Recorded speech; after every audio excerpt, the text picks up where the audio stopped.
श्री शिवाय नमस्तुभ्यम। स्वागत है आपका शिव पुराण श्री रुद्र संहिता पंचम खंड 53वें अध्याय में अनिरुद्ध को बाण द्वारा नागपाश में बांधना तथा दुर्गा की कृपा से उसका मुक्त होना। संत कुमार जी बोले, हे व्यास जी, जब दैत्यराज बाणासुर के द्वारपालों ने उनके पास जाकर उनकी पुत्री उषा के कक्ष में किसी पुरुष के होने की सूचना दी तो वह आश्चर्यचकित हुए और स्वयं वहां गए। तब क्रोधित बाणासुर ने उषा के साथ अनिरुद्ध को देखा। अनिरुद्ध बहुत सुंदर और बलशाली नवयुवक था। क्रोधित बाणासुर ने अपने सैनिकों को अनिरुद्ध को मारने की आज्ञा दी। जैसे ही बाणासुर के उन सैनिकों ने अनिरुद्ध पर हमला किया, उसने देखते ही देखते उन सैनिकों को मौत के घाट उतार दिया। जब बाणासुर ने अपने सैनिकों को इस प्रकार मरते हुए देखा, तब उसे समझ आ गया कि यह पुरुष बड़ा वीर और पराक्रमी है, जिसने अकेले ही इतने बलशाली सैनिकों को पल भर में ध्वस्त कर दिया है। तब बाणासुर ने स्वयं उससे युद्ध करने का निश्चय किया और अपनी विशाल सेना को भी बुला भेजा। फिर क्या था, अनिरुद्ध और बाणासुर के बीच बड़ा भयानक युद्ध होने लगा। तब वीर अनिरुद्ध ने दैत्यराज बाणासुर को निशाना बनाकर एक दिव्य शक्ति छोड़ी, जिससे बाणासुर को भयानक चोट पहुंची। चोट खाकर उसे समझ आ गया कि इस महाबली और पराक्रमी मनुष्य को सीधे सीधे युद्ध द्वारा हराना असंभव है। यह सोचकर बाणासुर ने अपनी राक्षसी माया का सहारा लिया और उसी क्षण वहां से अंतर्ध्यान हो गया। एकदम अचानक से जब दैत्यराज सामने से गायब हो गया, तो अनिरुद्ध को बहुत आश्चर्य हुआ। वह घूम घूम कर इधर उधर बाणासुर को तलाश कर ही रहा था कि बाणासुर ने छलपूर्वक अनिरुद्ध को नागपाश में बांध दिया और अपने सैनिकों को आदेश दिया कि इसे ले जाकर किसी अंधे कुएं में धकेल दो, ताकि ये जिंदा ही ना बचे। अपने स्वामी दैत्यराज बाणासुर का आदेश सुनकर कुंभांड बोला, हे दैत्येंद्र, युद्ध और पराक्रम में तो यह भगवान विष्णु के समान है और साहस में शशि मौली के समान है। इस प्रकार से नागपाश में बंधकर भी यह डर नहीं रहा है और पुरुषार्थ की बातें कर रहा है।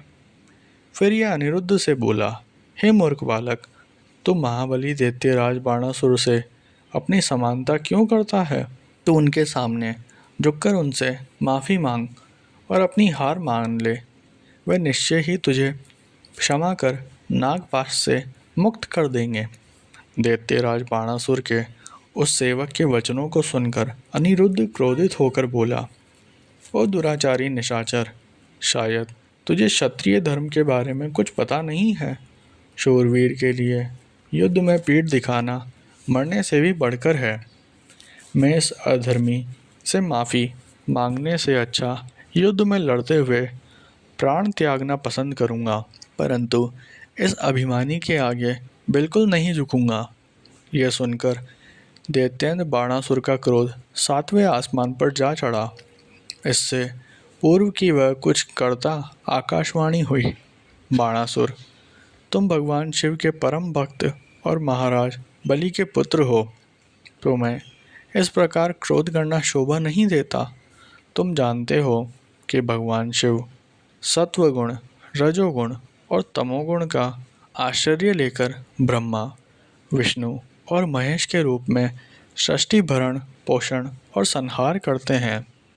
वे अंतर्यामी और सबके ईश्वर हैं।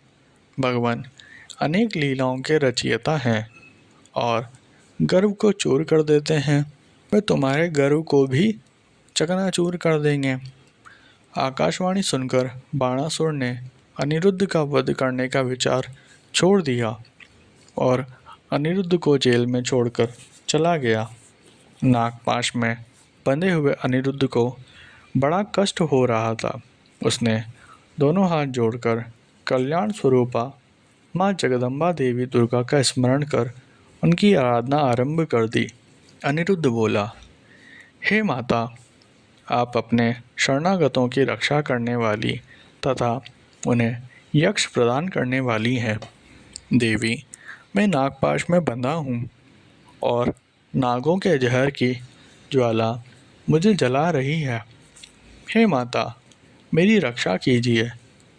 अनिरुद्ध की इस प्रकार अनुरोध भरी विनम्र प्रार्थना सुनकर देवी कालिका वहाँ प्रकट हो गई और उन्होंने अपने जोरदार मुक्कों के प्रहार से पल भर में ही उसे नागपाश से मुक्त कर दिया तथा अंतर्ध्यान हो गई। नागपाश से मुक्त होते ही अनिरुद्ध को अपनी प्रिया उषा की याद सताने लगी और वह पुनः देवी उषा के पास चला गया। उषा अनिरुद्ध को देखकर बहुत प्रसन्न हुई और उसके गले लग गई। तब वह दोनों सुखपूर्वक विहार करने लगे।